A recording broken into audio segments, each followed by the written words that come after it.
কুল ইয়া ইবাদিয়াল্লাযীনা আসরাফু আলা আনফুসিহিম, ও আমার বান্দারা যারা নিজেরা নিজেদের উপরে গুনাহের মাধ্যমে জুলুম করেছো। রমজান পাইছো, 50 বছর রমজান পেয়েছো, একটা রোজা রাখো নাই। সামনে বছরও পাইবা, সামনে কয়েকদিন পরে রোজা, তারপর অনেক মানুষ রোজা রাখবে না। আছে না নাই? আছে না নাই? এ বান্দা, এত গুনাহ করার পরেও আমি আল্লাহ রাব্বুল আলামিন তোমার জন্য তাওবার দরওয়াজা আমি আল্লাহ খোলা রাখছি। এরে বান্দা, এবার রমজান মাস চলে আসছে, আল্লাহর কাছে বলো, আল্লাহ আমার জীবনে অনেক রমজান পেয়েছি কিন্তু রোজা রাখি নাই, এইবার রমজান আমার সামনে অতি নিকটে চলে আসছে। আল্লাহ রাব্বুল আলামিন, আমি আমার পিছনের কর্মের জন্য তোমার কাছে তাওবা করলাম।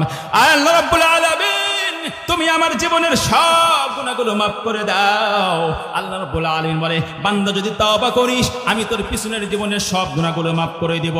শুধু মাফ করব না, ইন্নাহু হুয়াত তাওয়াবুর রহিম।